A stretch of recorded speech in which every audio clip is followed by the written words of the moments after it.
Welcome into episode 25 of Coffee and Chel. It is Wednesday, October 8th, and we've got a lot to talk about this morning because last night, pretty controversial 5 p.m. content drop. So, going over what's going to be talked about on today's show, we're going to talk about the fantasy packs because the fantasy event ended. However, it left us one more gigantic treat that really just put a bow on this year's fantasy event. Unfortunately, the Face-Off event did drop for the promotion for the Amazon Face-Off series that is now streaming, and obviously the launch of the NHL season.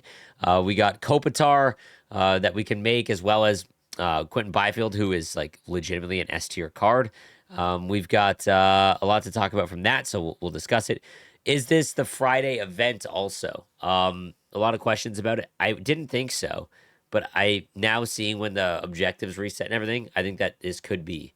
So, would have loved to see an additional event maybe, or one that only lasts a week. But we just got our new event technically 3 days early, and the marquee event is still running. Also, it is Wednesday, so we might get the new transaction card from McDavid. We might not. We also might get our first star of the month. It would be very interesting if they do the star of the month. If you go back and look at it, the issue with the star of the month is that they did not run it when there wasn't regular season being played. So the star of the month last year stopped in the postseason, right? Like the last one was in April, I believe. And this year the game launched a month early, so we had the preseason. So we don't know what to expect there when it comes to Star of the Month. And for anyone that's new to the game, essentially how Star of the Month worked was you traded in the Captain Team of the Week cards. It usually cost 2. And then you got, so that'd be Marner, Pedersen, Slavkovsky. And then you would trade those in and get a slightly 1+1 overall higher Star of the Month card. So we'll see how that works. But I would expect that this week's Team of the Week is 86. So we'll have to wait and see about that, which also means that the card that we earn in the choice pack for doing the objectives would be an 83, I would think. Everything goes up +1.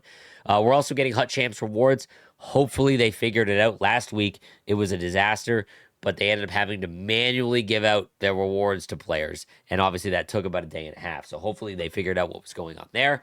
So we'll see. That's your top level news of the day. Let's kind of get into it. So the fantasy packs. So it's been discussed ad nauseum this year's fantasy event due to the cost of the sets to make the one that you would want. It was widely considered, just a kind of a brutal event. Took a lot of the wind out of the sails of one of the best events of the year, and just unfortunate in that sense. They did give us 2 B&D cards, which was great. They did that last year, so no qualms there. That was good, and they also separated it by division. So again, celebrate the wins when you get them.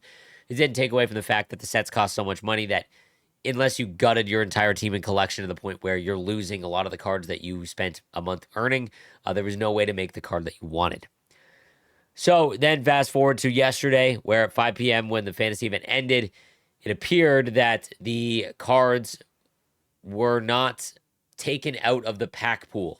And not only that, it looks like the lower overall cards were being pulled at the same rate as their base card.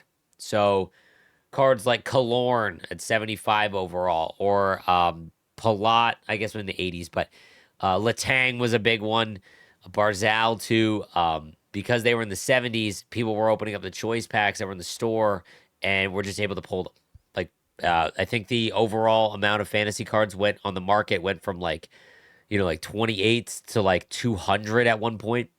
And the big issue there is that for everyone that spent a lot of money or time and gutted their collection, they eventually, to make the card they wanted, eventually, if you were just at home and you spent money on the game, or even if you had an exceptional amount of coins, you could have just spam bought those packs and ended up with some people did and didn't end up with anything, but I would say about 70% of people that spent money last night probably ended up with a fantasy card.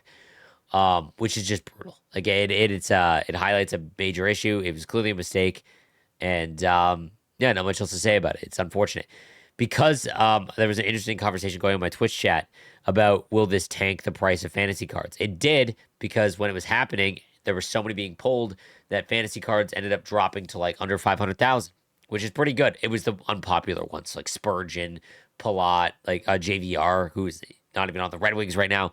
So you could have got those for like 500K. Now all the prices are slowly climbing back up because there wasn't any coins.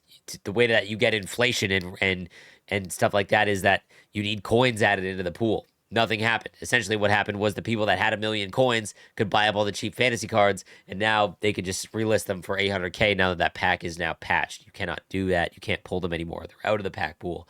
And yeah, just an unfortunate ending to that event. Top to bottom was pretty rough, and not much else we can say. There's really nothing actionable that you can do now. The fantasy cards, at least there's more in the wild. So if you really wanted one, if you saved up 1,000,000 coins, you could probably get the one you want.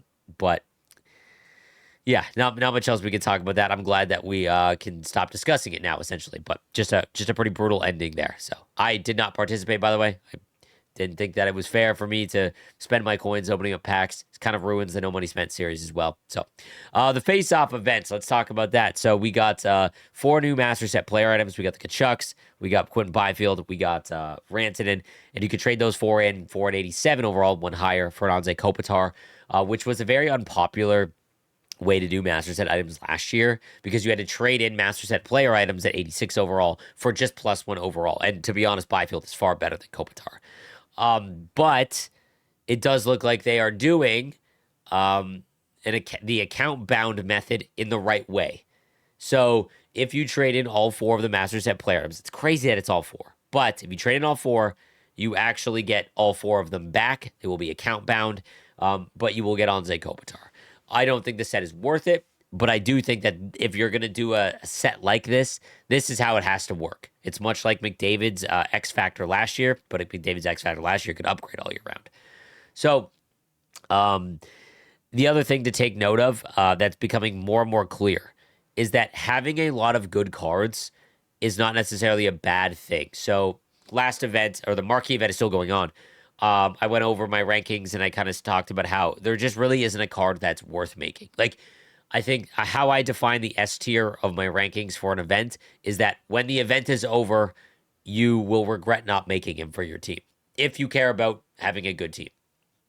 And there wasn't any in the marquee event. However, I had to make a master set player item because that's part of my series. And I made Jack Hughes because if he ever gets a +2 line combo, he will be very usable. And I think that's something that we have to remember is that at some point they're going to release more line combos. And even in season 2, when we get like 15 new ones, right? An 85 overall master set item, or an 86 in this case, is still going to be viable. I mean, hell, we're using Teuvo Teravainen's base card at 82 overall as one of the best cards in the game if you run with Roenick and Solani. Is it getting a little outpaced now, or there's other options? For sure, but you can see that it still holds value. So having account-bound items isn't as big of a detriment as it was in the prior year. I wouldn't recommend it for everyone. You definitely lose value. I don't want that to be overstated or understated, but you don't need to feel as panicked that this card is going to be out of your lineup and then it's done for good. If they ever come out with a triple king line combo, this face-off event, you're going to be up good because there is a lot of kings in it. So you could go Kopitar and Quentin Byfield and like whoever, Kevin Fiala or something, and Adrian Kempe, and you've got one of the best lines, right? So something to just consider. I think that if the B&D stuff is going to be in the game, this is one of the correct ways to do it and utilize it. Just like in MLB, they use account bound as well, but obviously the collection format of that is just so much better. So the entries are now 79. So I've been telling you guys since the start of the season that anything 77 and below, you use in exchanges. You throw them into the sets, and then eventually you'll be able to get a 79 or 78 overall exchange, right? You'll get one back. I've been doing that all year since the start of the game. I am not a market wizard. I'm trying to learn more of the market this year. Again, that's why I do my Market Monday videos. And something that I noticed was 79s or 78s were the barrier for entry, right? So I was putting all of my 78 untradables that I would get from those exchanges when I didn't get a 79. I threw them into whatever event was to get an 80 overall event item. So I was trading 78s because they will be useless at some point. I knew that how progression works. 78s will be useless at some point. So I was trading in my untradeable ones into the 80 overall spot, right? For an event item. Now we're 86s are the master set items. So everything went up +1. I thought that it might go up +2. All right. I thought that it might go up +2. So 79s, I was telling you guys, if you got a 79 untradeable, to save it, because I saw that in the captain sets, the 82 overall captain cards that require 579 to 81 overall cards, those were repeatable.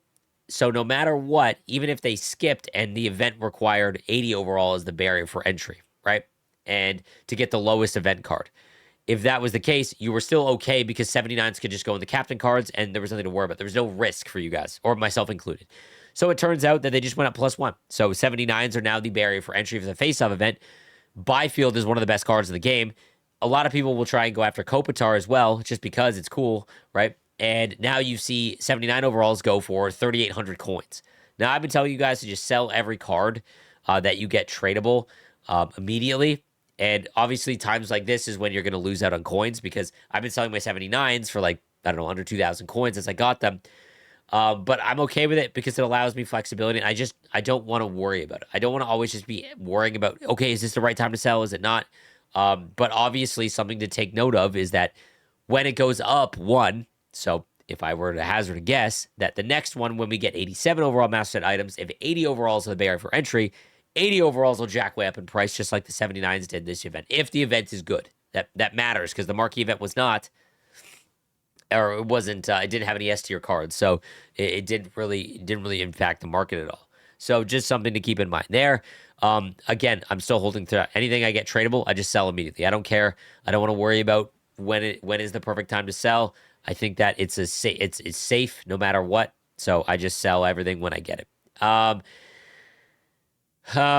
Throwing 79s into the event set. So if you have a ton of 79 overall untradeable cards, like I do, that I've saved, I think I had like 40. Throw them into this set, the face-off event set, because even if you're not trying to make an event item, it's the same thought process. I have like 40, 80 overall event items that I've made from the 78s, and I'm just waiting to utilize them. Don't put 80 overalls in the event set. Just threw 79s in there. You don't want to put in higher value than necessary. So if you want to make Byfield, throw your 79s in, okay? Then you get 81 overall event items. You're probably going to get the same card. There's only 3 options, but whatever. Throw those into your lineup, do a cup chase run, get your objectives done, and then just wait. Just wait and see. You'll get free cards enough to get a Byfield eventually anyways. But regardless, those 81 overall event items, it's the same thought process. I'm just going to stack up all my 79s going to 81s. I'm going to keep my 81s until 81s are the barrier for entry. Just like the next time when 80 overalls are, I have just a ton saved, and I'm going to carry out that process. Someone asked, should you buy 78 overalls because now they're like 1,400, 1,500 coins, and then use them in an exchange set because you can still throw them into the marquee set. Requires 378 overalls to make an 80 overall. An 80 overall can go into the face-off event. However, they're about 1,500 coins in value. Right? 1,500 coins in value times 3, that's 4,500 coins. Not worth it. So if you have 78s, still throw those into the marquee set to get your 80 overalls, but then don't use the 80 overalls in the face of it, unless you're desperate. Like, unless you want to burn your entire collection to get all 4 of the master set player items required to get Kopitar. So, also, if anyone's watched the face-off series, Kopitar is obviously retiring, but Sidney Crosby was heavily represented in that series. I would anticipate if I had to hazard a guess at who is the 87 overall next week, it's probably Sid. So keep that in mind. If you don't want to make any of these cards, that's fine. Always wait for week 2, but just something to consider as well. I think that just about covers everything in detail. Obviously, I think this might be the event that we get for the next 2.5 weeks. It ends not next Friday coming up, but the one following. So it's 2 weeks, 3 days. They just did it early because of the NHL season. Also, Thanksgiving weekend in Canada. Okay, so let's get into the questions from yesterday's video. All right, Chris says sleeves, always top-notch content and info from you. I wasn't going to get NHL 26, but FOMO from your vids made me grab it the second week. Maybe I missed it, but I haven't seen your settings video this year. Do you have one in the works? Thanks for all the dude in the community. I take my settings and strategies video pretty seriously because I only do one for the year. So in that video, I try and explain not just what my settings are, but I try and show you as many clips and perfect examples of what I'm talking about. And the problem with that is that you can't just sit down, record the video, and then get those clips because, I might be showing you how to do something that might come up once every 7 games, right? So it does take me a long time, but I am starting to record the clips, and I didn't anticipate my subathon to go for a goddamn month because usually this video takes me about 20 hours, and I just not going to do that on stream. I'm going to have to coming up this week because this weekend I'm probably going to put some focus on it. But that being said, it will be coming shortly, and hopefully it's you guys enjoy it and you guys learn a bunch. Hey, Sleeves, appreciate the content this year more than ever. However, I keep hearing you and everyone else talk about how much easier Champs is than Ranked, which I can't fully dispute, but that I'm still currently maxing out at 3 to 4 wins. I've just never seen an NHL game be this difficult in my 20-year run of playing. It's just wild to me. Don't really have a question, just need to vent. Keep up the good work. Has 11 likes, so a lot of you focus on this. This was an example of me forgetting this is an example of me giving my own experience and assuming that it's everyone's experience, which is something that I've really tried to hone in correctly. I kind of preach that I'm one of the more louder voices for the casual player, and this is an example of me forgetting that. I need to state this. For anyone that is in gold or even silver 3, Champs is far easier than Ranked, okay? If you are below silver 3, like you just got into silver 2, and even if you are in silver 3 but you're stuck there, it is going to be very difficult. Champs is going to be very hard because even if you match up with the lowest tier player in Hut Champs, like let's say you lose 15 games, okay? You're matching up against the lowest tiered player that you can in Hut Champs. That player is still going to be your skill level, right? Because it requires silver 2 to get into. So when I talk about and when everyone talks about Champs being easier, it's more for the competitive community. So anyone that's in gold 1 and above, it is exceptionally easier than what we're going up against in Ranked every single game. So that's what I was referring to. So I do apologize. If you are in silver and you just qualified, it is going to be very hard. That's just what it is. As it should be. Like I said, I hate that Champs is kind of unserious, right? And again, for the top 100 players, it's not. Because the top 100 players, when you get to if you are able to get top 100, you're extremely good at the game. But like I said, when you lose a couple games, the remaining ones are just so much easier than Ranked. The rewards are better because you can actually earn rewards, and you can kind of do it without thinking. Like in my sleep, I could get 12 wins, right? And that gives me, I don't know, however many collectibles, but at least that's far more than what I'm getting where I'm hard stuck on gold 4 and plat 1, right? Like, which is, I think there's only 1,000 players above plat, right? So, that's just kind of the experience right now, and I hate that. Champs should be hard. It should be very serious top to bottom, and Ranked being harder is a major issue. Someone else mentioned it, but okay. So this is referring. It's the last time I want to talk about this because I try not to engage in Twitter subjective stuff. So I tweeted out that is McDavid's contract the most dedicated to win contract ever in the NHL? And I got met with a lot of different ones, but Crosby was the main one. And then I referred to Crosby's $8.7 million contract back when he signed it, the 8-year one or the 12-year one, taking up like 13 or 15% of the cap. I don't know if that's as crazy as this one.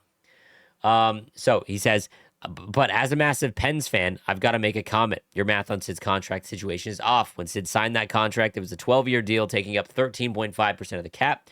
McDavid is signed at 13% of the cap for 2 years. It is a tremendous contract, but clearly a massive discount. But this revisionist history on Crosby is wild. He's always been the ultimate team first guy and has generally left millions of dollars on the table to help keep the Penguins competitive for basically his entire career. Not for nothing, but Sid gave us Pens fans 12 discounted years and won 2 cups partially because of it. His deal is still the gold standard of contract discounts. Either way, love the content, man. Keep it the good work. Just had to comment on this. I feel like this is a situation where I use this example all the time. This is my experience on the internet. If you say, I like waffles, or someone asks you, do you like waffles or pancakes? And you say, I like waffles. So then the person comes back on the air and says, so you hate pancakes? Nope, not the case. I just like waffles more. I'm not saying that Sid's contract was not a great discount and one of the best ever. I just think that given the landscape, Kaprizov just signing for 16 million and McDavid being like, for 2 years, I'm going to give this organization the craziest discount to win now. Crosby did a very large deal. So again, you mentioned 13.5% of the cap. That's one of the highest deals at the time, right? And well, overall, great discount. Great discount. McDavid could have got 18. He left 16 mil. He left 6 million, 12 million on the table to essentially give the Oilers 3 seasons to win. And if they do not win, then he is taking his money, hopefully. As he honestly, on a human level, these guys could, like, McDavid's knee could get blown out. His career could literally end given how hockey works, right? The risk there is crazy, right? Crazy. But I think that Crosby's contract was incredible. I just think that McDavid's is slightly more wild because Crosby gave a discount. He got 12 years. McDavid at 13.5% of the cap. McDavid is risking his longevity because, again, his career could end, right? That's the risk of pro athletes. I just think that it is you just don't see it anymore. But Crosby is the quintessential leader. He is the all-time leader. Like he is a Marc Messier type leader, and it's just crazy. I think that's crazy. But I think that McDavid's just, again, given the cap jump up to like an extra 20 million, it's just crazy to me. It's just crazy. Can someone explain? Oh, I also want to point out, yeah, Kyle Connor just got more money per season than Connor McDavid. like just to put that in perspective of how crazy it was, Kyle Connor just got like more money per, right? It's just crazy how it worked out. Like McDavid's deal is just so shocking. Can someone explain how to view the players that are available in sets? For example, the Chel Week players. I see on YouTube that you go to sets and then you can view all the players available. Okay. Tab over to my team and then wait. All right, we're gonna take we'll take a little field trip. All right, tab over to my team. Sorry. Tab over to my team. Go to my collection. Hit triangle. That's not it. Disregard. I've been streaming for a month. My brain doesn't want to work. Okay, I think what you're looking for is my team. Go to collection. Go to event items, and then you can see all the event items for every single event. So if you wanted to see spotlight players. Spotlight, there's only one, but I'm assuming you meant Chel Week. You can click on Chel Week, and you can see every single Chel Week player item. You can search it in the auction house if you want for that specific player. That's how you do it. So, hope that helped. All right, the next question is, if Landeskog isn't that big of an improvement over Naslund, and we don't want to make any of the other players, should we keep the 82s or still make it 85, as it seems 82s are no longer needed as the floor if they stay the same as the Amazon event? You get enough to make one free, and anytime that's a possibility, as long as it's untradeable, the 85 will be useful at some point. Like in months, it might be months down the line, but an 85 will be useful. So I would try. Not only that, if you go Hudson or Landis, I think it's Hudson or Landeskog, even though there's a comment down that says that neither of them are the best, which I agree with. One of those two is probably going to get the +1, which means that you can make an 86 for the cost of making an 85, which in my opinion you should do because they give you enough resources to make one for free. Anytime they do that, you can just save for a future event, but I would recommend that. So I can really see them turning icons into this year's team builders.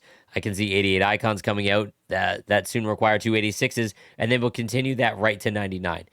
Big potential. This has been asked quite a bit, and the more and more I think about it, so alumni are their own player, and they release like base level ones. Like they release a ton of them, right? And they require alumni players to upgrade heroes and then heroes into icons and so on and so forth. So to make an icon, you need 83 to 85 overall alumni player items. Unless they release way more alumni players, which are just base items essentially, right? I don't see how, like, it's one of two things when the 88 icons drop for season 2, okay? Or maybe they're 87s. I don't know. I'm assuming they're 88s, okay? One of two things is going to happen. Either it's going to require 10 83 to 85 overall players, alumni, or it's going to require 288s. That's how I see it going. There isn't a lot of icons, but you can make an icon. So technically, you would make 83 to 85 overall alumni, throw those into icons, then turn the icons into things. So yes, in a sense, it could work like team builders to an extent. It wouldn't be exactly how they work, but it would be maybe something along those lines. I don't think icons are the new team builders because how team builders were made were base items for the entire NHL. These ones require, I mean, I guess foundationally the concept kind of makes sense. It's something along those lines. So yeah, I could see that. Yeah. Hey, Sleeves, can you confirm with EA if they have indeed nerfed Cup Chase rewards to only guarantee 80, 81, and 82 packs, not plus packs? This is complete trash if they have 4 hours to play for an 80, 81, and 82, and a bunch of 75 to 76, 77 is not fair value. I was excited thinking I could get one decent pull like McDavid. I managed to get like McDavid. I managed to get an 85 alumni Messi on my second cup run at the start of the year. But in the last week, all of my cup chase runs have been 80, 81, and 82, and the rest junk. There is a chance in my last couple, I have not pulled anything great. I pulled 82 alumni. So it is it's very frustrating me they're not showing what's in these packs. They call them these crazy names, and they don't show what's in there, which I don't think is fair at all. But given that the overall sentiment of the community, what I'd recommend. Oh, guys, let's call to action here. If anyone has done a cup chase run in the last week and pulled an 83 or above, can you please let us know? Because they might have just reduced the rates at which those cards are pulled, and we're just not seeing it because it's very low. But yeah, it could be 82s. I need to reiterate this. There was cup chase rewards are not the main reason to do cup chase and why cup chase is the best way to earn rewards. Again, guys, I feel like everyone is just like, all you do is grind cup chase and you get the rewards. The reward for doing cup chase is getting all of your objectives done and then also getting these packs that are tradable at the end of it. Pulling the Connor McDavid like I did was cherry on top. That does not happen, right? But even if you sell all the 82s and below, I'd like to point out 79s are going for almost 4,000 coins. You're still making about 25 to 30,000 coins a run, but you're not taking into account, you're sectioning that off from your thought process here. As long as you're doing cup chase and objectives are being completed, you also have to take into account that you're also getting those rewards as well. After you've earned all your rewards and you're done, I do not think it is worth the time to grind out cup chase.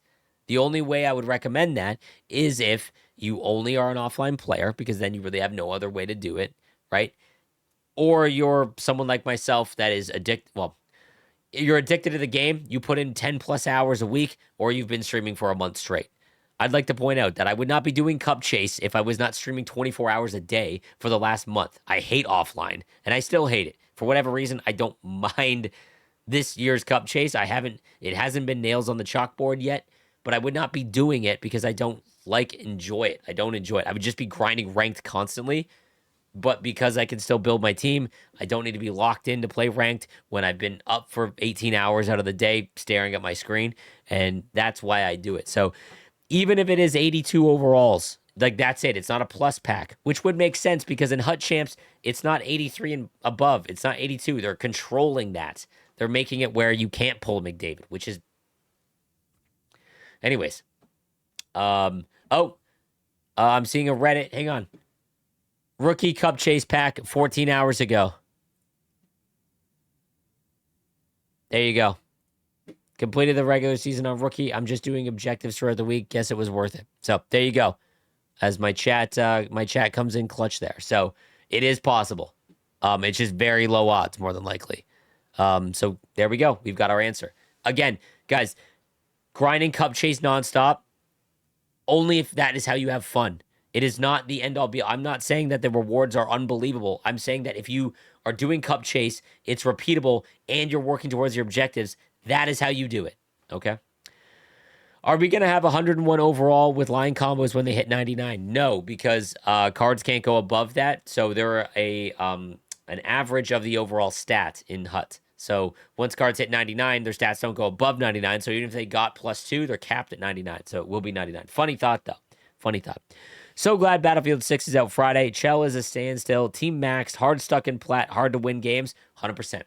You find a new game. I will be playing Battlefield on launch day with a couple of my buddies and other streamers. Really excited for it. I did a 24-hour stream of the Battlefield 6 beta.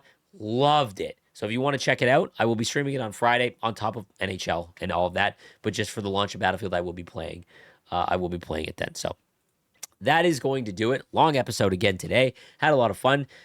Be sure to subscribe if you haven't, guys. I'm still trying to get closer to 100K. I'm closing on 73, but there's a lot of people that watch my stuff that don't sub.